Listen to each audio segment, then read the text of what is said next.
নমস্কার, আমি তরুণ ঘোষ।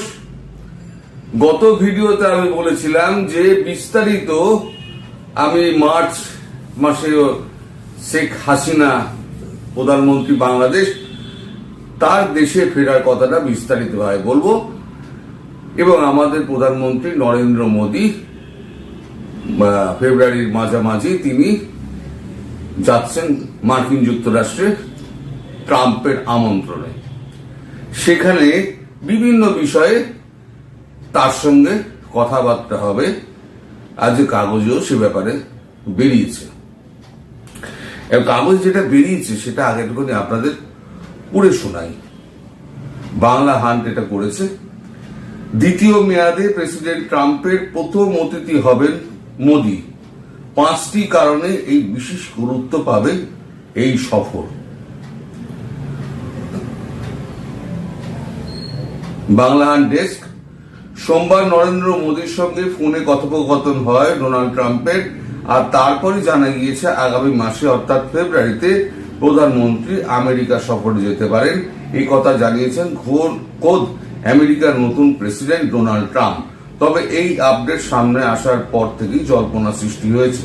আন্তর্জাতিক মহলের বিশেষজ্ঞদের একাংশরা মনে করছেন মোদীর এই মার্কিন সফর আন্তর্জাতিক কূটনীতি এবং ভারত আমেরিকার দ্বিপাক্ষিক সম্পর্কের জন্য অত্যন্ত গুরুত্বপূর্ণ হতে চলেছে।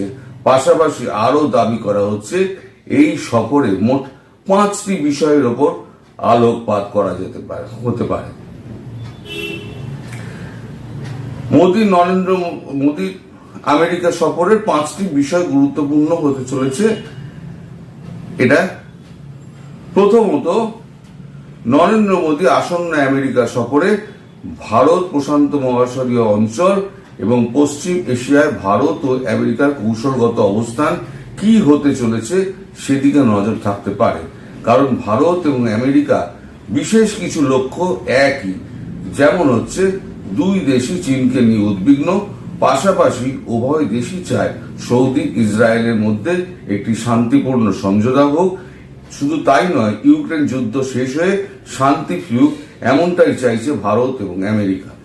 তাই এই ক্ষেত্রে বিষয়টির বিশেষ গুরুত্ব দেওয়া হতে পারে। এই যে লাইনটা এখানে রয়েছে না, কারণ ভারত এবং আমেরিকা বিশেষ কিছু লক্ষ্য একই, যেমন দুই দেশই চীনকে নিয়ে উদ্বিগ্ন।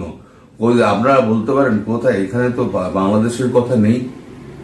দেখুন, বাংলাদেশের একটা সরকার আছে, বৈধ হোক অবৈধ হোক সেটা একটা সরকার।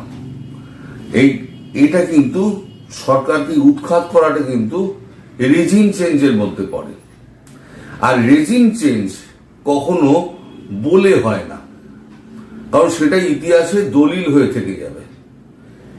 এই যে আমেরিকা ডোনাল্ড লু আর সিআইএ মিলে এই যে বাংলাদেশের এই রেজিম চেঞ্জটা করলো, সেই রেজিম চেঞ্জটা কিন্তু কোনো লিখিত দলিল পাওয়া যাবে না। এটা সময়ের সঙ্গে সঙ্গে মানুষ ভুলে যাবে। হয়তো মৌখিকভাবে থাকবে, কিন্তু লিখিতভাবে কোনো থাকবে না। ফলে এই যে প্রসঙ্গটা, এটা কিন্তু কোনোদিন লিখিত থাকবে না। এটা যা হবে মৌখিকভাবে হবে, এবং কেন হবে তার প্রমাণও আমি আপনাদের সামনে দিয়ে দেবো যে কেন হতে যাচ্ছে। দ্বিতীয়ত হচ্ছে, ট্রাম্পের সঙ্গে ভারতের বিষয় মোদী বিস্তর আলোচনা করতে পারেন। কারণ এই মুহূর্তে আমেরিকা এবং ভারত দুই দেশের মধ্যে বিশেষ একটি কারণ নিয়ে টানাপোড়েন চলছে, যেমন দ্বিপাক্ষিক বাণিজ্য, অভিবাসন, প্রতিরক্ষা এবং বিনিয়োগ। পরবর্তী যাতে এই ইস্যুগুলো দুই দেশের মধ্যে সমস্যা তৈরি না করে তার জন্য হয়তো আলাদাভাবে আলোচনা হতে পারে। তৃতীয়ত, ইতিমধ্যেই ট্রাম্প অনুপ্রবেশকারী এবং বেআইনি অভিবাসীদের বিতাড়িত করা শুরু করেছে। এর মধ্যে এতে করে আমেরিকায় বসবাসকারী বহু ভারতীয় বিপদে পড়তে পারে, যা প্রধানমন্ত্রী নরেন্দ্র মোদীর জন্য খুব একটা ভালো হবে না বলেই মনে করছেন বিশেষজ্ঞরা। আর এই সমস্যা দূর করতে এবং ভারতীয় বংশোদ্ভূতদের যাতে স্বার্থ রক্ষা করা যায় তার জন্য ট্রাম্পের সঙ্গে কথা বলে বিষয়টি সামাল দিতে পারেন প্রধানমন্ত্রী। চতুর্থ বিষয়টি যেটি হচ্ছে, এই সফরে অনেকটা জুড়ে আলোচনা হতে পারে চীনকে নিয়ে। প্রেসিডেন্ট হওয়ার আগে ট্রাম্পের মধ্যে যে চীন বিরোধী মনোভাব দেখা যায়, প্রেসিডেন্ট হওয়ার পর তাতে একটু বদল দেখা গিয়েছে। উল্টো দিকে ভারত এবং চীনের মধ্যে বিভিন্ন ইস্যুতে সমস্যা দেখা যাচ্ছে, আর এই ইস্যুতে ভারত এবং আমেরিকা একে অপরকে কতটা ভরসা করতে পারবে আসন্ন সফরে তা স্পষ্ট করে নিতে পারেন নরেন্দ্র মোদী। পঞ্চমত, এই মুহূর্তে গোটা বিশ্ব জুড়ে কৃত্রিম বুদ্ধিমত্তার প্রয়োগ বেড়েছে, মানে এআই। এরই মাঝে চীনা সংস্থা ডিপসিক ভারত এবং আমেরিকার কাছে চিন্তার বিষয় হয়ে দাঁড়িয়েছে। আর এর কারণে ডিজিটাল সুরক্ষার কথা মাথায় রেখে প্রযুক্তিগত বাণিজ্যে বিনিয়োগ করা নিয়ে ভারত এবং আমেরিকা ঠিক কি ভূমিকা পালন করবে তাও হয়তো মোদীর এই সফরে স্পষ্ট হয়ে যেতে পারে। এখন দেখার বিষয় নরেন্দ্র মোদীর সফর দু দেশের জন্য কতটা গুরুত্বপূর্ণ হতে চলেছে। এই হলো কি আমাদের নরেন্দ্র মোদী এবং ট্রাম্পের বৈঠক নিয়ে যেটা আমি বলছিলাম। যে দেখুন, ভারতবর্ষের পেটের মধ্যে, আমি এটা প্রথম বলেছিলাম, এখন বহুল প্রচলিত হয়ে গেছে, ভারতবর্ষের পেটের মধ্যে অবস্থান করছে বাংলাদেশ। আগে ছিল এটা গ্যাস্ট্রিক, প্রথম যখন বলেছিলাম আমি বলেছিলাম এটা গ্যাস্ট্রিক, 2-4টে অ্যান্টাসিড খেলে হয়তো ঠিক হয়ে যাবে। এখন সেটা ক্যান্সারে পরিণত হয়েছে। এখন পেটের মধ্যে ক্যান্সার নিয়ে ভারতবর্ষ টিকে থাকবে এবং বসে থাকবে, সেটা তো হয় না। তাকে ট্রিটমেন্ট করতে হবে, দরকার বলে তাকে কেটে বাদ দিতে হবে। এখন চেষ্টা চালাচ্ছে ভারত। তার সঙ্গে জুটেছেন হচ্ছে ডোনাল্ড ট্রাম্প, তার বিশেষ শত্রু হচ্ছে ডক্টর ইউনুস এবং ডেমোক্র্যাটদের বসানো এবং করা সমস্ত কাজগুলোকে তিনি সব উল্টে দিচ্ছেন। কেউ বলে না আমেরিকার নীতি পাল্টায় না, রাজা পাল্টায় নীতি থেকে যায়, কিন্তু রাজাও পাল্টায় নীতিও পাল্টায়। আমাদের দেশেও হয়, সব দেশেই হয়। যে যার মতো করে দেশ চালাবার ব্যবস্থা করে, শুধু সংবিধানটা যাতে অটুট থাকে সেইটা দেখে রাখে, যে সংবিধানের ওপর যাতে চোটটা না পড়ে।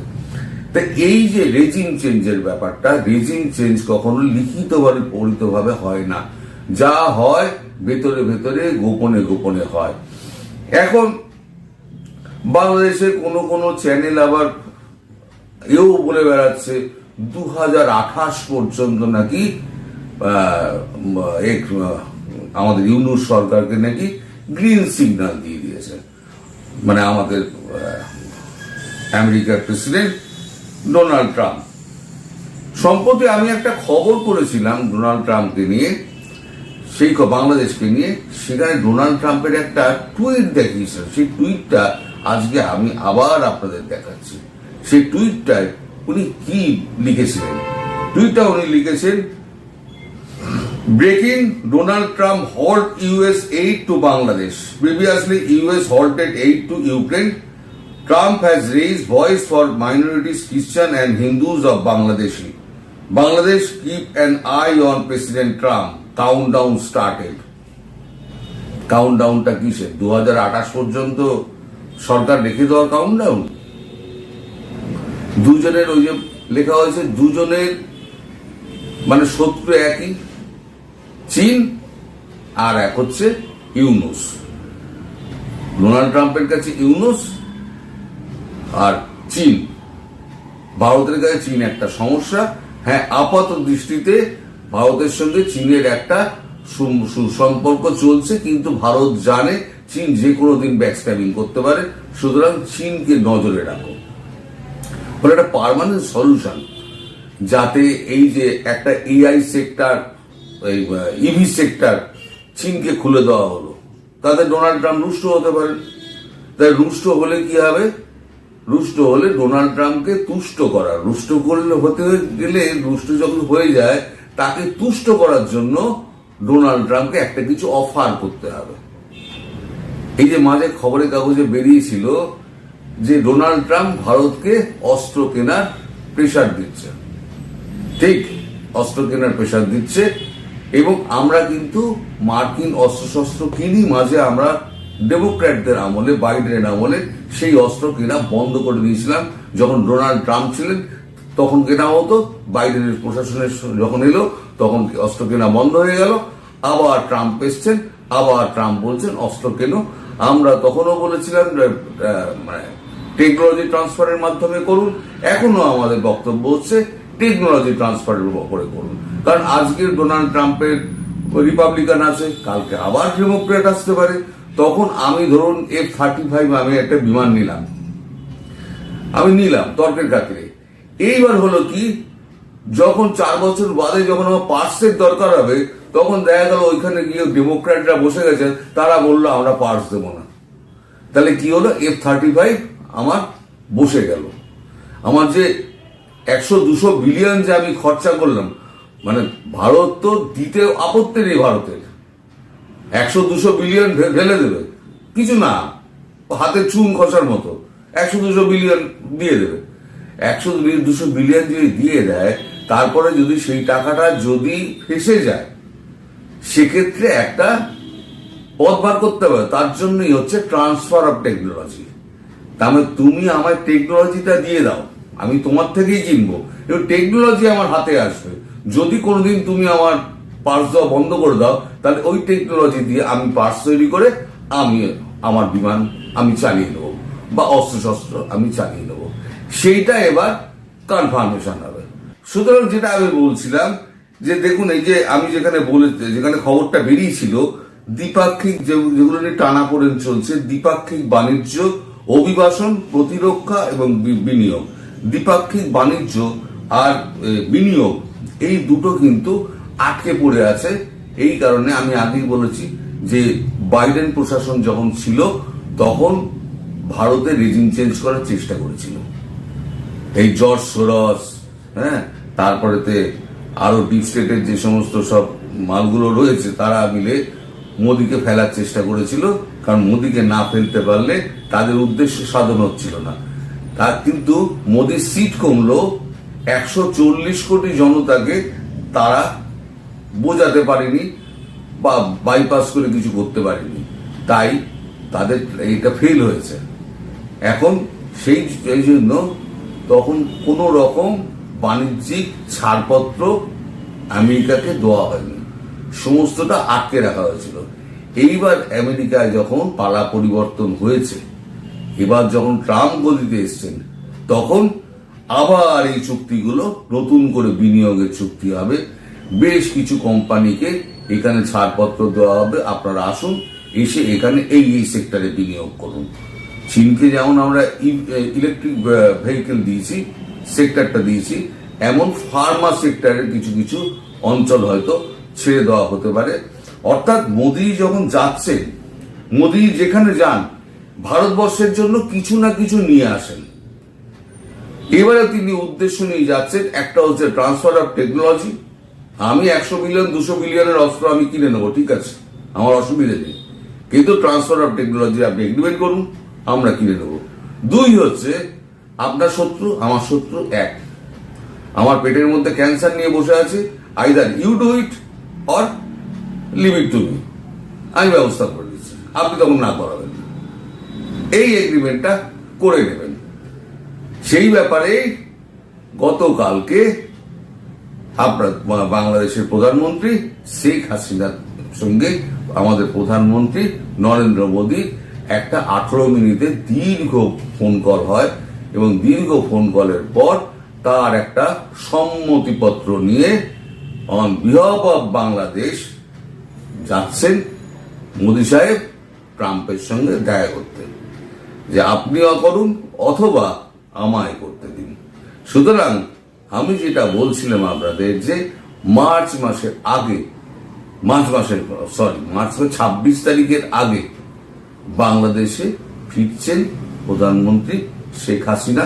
প্রধানমন্ত্রী হিসেবেই তিনি ফিরছেন, এবং তিনি ওখানে ফিরে তারপর উনি যদি মনে করেন যে না, আমি ফ্রেশ ম্যান্ডেট নিয়ে আসবো, আমি সংসদ ভেঙে দিলাম, এই চোর যত এইগুলো রয়েছে সেগুলোকে আমি সংসদ থেকে বাদ দিয়ে দিলাম, আমি ফ্রেশ ম্যান্ডেট নেব এবং ফ্রেশ আমি মুখ নিয়ে আসবো, আমি নির্বাচনে দাঁড় করিয়ে তাদেরকে দিয়ে আমি দেশ চালাবো, তাহলে সেটা তার ব্যাপার। ভারত এবং আমেরিকার উদ্দেশ্য হলো ইউনিসকে হটাও, এই অবৈধ সরকারকে হটাও, হটিয়ে ওখানে প্রধানমন্ত্রী হিসেবে শেখ হাসিনাকে আবার পুনর্বহাল করো, পুনর্বহাল করে এবার যে যার জায়গায় চলে যাও। ভারত শুধু ওয়াচ করবে, আমেরিকা শুধু ওয়াচ করবে। সুতরাং যে সমস্ত কথাগুলো রটে বেড়াচ্ছে না, 2028 পর্যন্ত গ্রিন সিগন্যাল দিয়ে দিলেন, অথচ উনি ট্রাম্প মানে ডোনাল্ড ট্রাম্প তিনি টুইট করছেন keep a close I on Donald Trump. উনি নিজে করছেন কাউন্টডাউন স্টার্টেড। তা কাউন্টডাউন স্টার্টেড 2028-এর জন্য কাউন্টডাউন স্টার্টেড, 2028 সরকার টিকিয়ে রাখবে। এই সমস্ত ফালতু কথা বলে জনগণকে বোকা বানানোর চেষ্টা করা হচ্ছে, আপনাদের বোকা বানানোর চেষ্টা করা হচ্ছে, মতটাকে ঘুরিয়ে দেওয়ার চেষ্টা করা হচ্ছে। ইদানিং আমি দেখছি আমার ভিডিওর ভিউজ অত্যন্ত কমে গেছে। তার কারণ আমি বুঝি। আমি দীর্ঘদিন ধরে বলে যাচ্ছি যে এইটা হবে, ওইটা হবে, এইটা হবে, ওইটা হবে, অথচ আপনারা দেখছেন সামগ্রিকভাবে কিছুই হচ্ছে না। একটা জিনিস বুঝুন, এটা হচ্ছে একটা অন্তরাষ্ট্রীয় ব্যাপার, একটা বৈদেশিক ব্যাপার। একটা নীতি শৃঙ্খলা মেনে সমস্ত যাতে প্রশ্ন ভবিষ্যতে না উঠতে পারে সেই ব্যবস্থা করে তারপরে কিন্তু করতে হয়। আমি আজকে খবর পেলাম, বলে দিলাম, আর দুদিন বাদে যদি মনে করেন যে ওই তরুণ ঘোষ বলেছিল, এটা তো হলো না, এটা হয় না দাদা। একটা খবর পাওয়া যায়, সেই খবরটা ম্যাচিওর করে অনেক পরে। আমরা খবরটা আগে পেয়ে যাই, আগে বলে দিই। আমি আগে বলে দিয়েছি বলে আপনারা হয়তো অনেকে আমার ভুল বুঝেছেন। আপনারা মনে করছে এই লোকটা খালি ঢপ বেড়ে যাচ্ছে। আমি বলেছিলাম ট্রাম্পের কিন্তু শত্রু, 1 নম্বর শত্রু কিন্তু হচ্ছে ডক্টর ইউনূস। তাকে তো মানে উনি ট্রাম্প কিন্তু সবাইকে বলে, শত্রুকেও বলেন না, বন্ধুকেও বলেন না। আমি বললাম শত্রুকে উনি চিহ্নিত করে রেখে দিয়েছেন, আর বন্ধু চিরকালই হচ্ছে নরেন্দ্র মোদীর সঙ্গে তার বন্ধুত্ব অটুট, কিন্তু দুজনেই দেশভক্ত। একটা জিনিস আমার ভালো লাগে, দুজনেই দেশভক্ত। উনি আমেরিকার জন্য কাজ করছেন, make America great again, Bharat কি বলছে, সশস্ত্র ভারত। দুজনের কিন্তু উদ্দেশ্য এক। আমরা অবৈধ অভিবাসী আমরা রাখবো না, আমরাও বলছি অবৈধ অভিবাসী রাখবো না। আমরা বলছি সীমান্তে কাঁটাদার বেড়া দিয়ে দেবো। ডোনাল্ড ট্রাম্প বলছেন আমি ওই সীমান্তে, মেক্সিকো সীমান্তে পুরো ওয়াল তুলে দেবো। মানে উদ্দেশ্যটা কিন্তু এক। এবার যে যার সবাই কিন্তু আন্তর্জাতিক দুনিয়ায় সবাই কিন্তু যে যার স্বার্থটা দেখে। আমেরিকা তার স্বার্থ দেখবে, খুব স্বাভাবিকভাবে ভারত তার স্বার্থ দেখবে। এই দুটো স্বার্থের মিল কোথায় হয় সেটাই হচ্ছে আসল খেলা। আসল হচ্ছে দুশ্মন চিহ্নিত করো, তাকে খতম করো এবং নিজেদের মধ্যে সম্পর্কটা আস্তে আস্তে জোড়া লাগাও, ভালো করো সম্পর্কটা। তাহলে আমি এখন পরিষ্কার করতে পারলাম, ব্যাপারটা অনেক পরিষ্কার করতে পারলাম। এবার দেখুন কত তাড়াতাড়ি কি হয়। খুব তাড়াতাড়ি দৃশ্যপট পরিবর্তন হবে, কারণ ওই এটা মোদীজির সঙ্গে কথোপকথনের পরই কিন্তু উনি খুব চার্জ হয়ে গেছেন। আমাদের বাংলাদেশের প্রধানমন্ত্রী খুব চার্জ হয়ে গেছেন এবং তিনি চারদিকে ফোন টোন লাগাচ্ছেন, এই খবরও আমি পেয়েছি। তো যাই হোক, সেটা আমার দেখার বিষয় নয়, সেটা তার ব্যাপার। আমি মোদীজি এবং ট্রাম্পের এই খবরটুকু আমি করে, যেখানে শেখ হাসিনার সংযুক্তির ব্যাপারটা রয়েছে, এটার মধ্যেই সীমাবদ্ধ নিজেকে রাখছি। আপনারা সবাই ভালো থাকবেন, সুস্থ থাকবেন এবং সাবধানে থাকবেন। নমস্কার।